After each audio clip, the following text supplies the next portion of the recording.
ভালোবাসা, আবেগ, অনুভূতি আর মায়ায় জড়ানো একটা গেমের নাম ছিল free fire.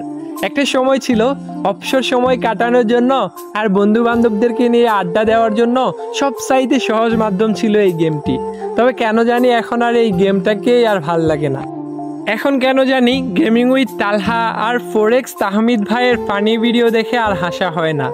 2F লোল গেমারের emotional video দেখেও আর কান্না করা হয় না। যে আজকে সাব্বির বসটাকে সবাই কপি করত, এখন বাংলাদেশের ফ্রি ফায়ার খেলোয়াড়রা আজকে সাব্বির বসকে চিনেই না। রক্সম্যান গেমিং, জুয়েল দা নুব গেমার, তারা আর আগের মতো ফ্রি ফায়ারের আননোন ফ্যাক্টস খুঁজে পায় না। ফ্রি ফায়ার কমিউনিটি নিয়ে এখন আর সাদিকুল ভাই আগের মতো রোস্টিং করে না।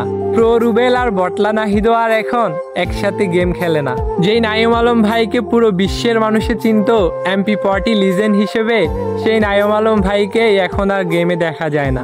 কতদিন হয়ে গেছে গেমিং উইথ জিহাদ ভাইয়ের সেই বিখ্যাত ডায়লগ ভাই সাব দেখা হয় না তার ফানি সব কাস্টমগুলো।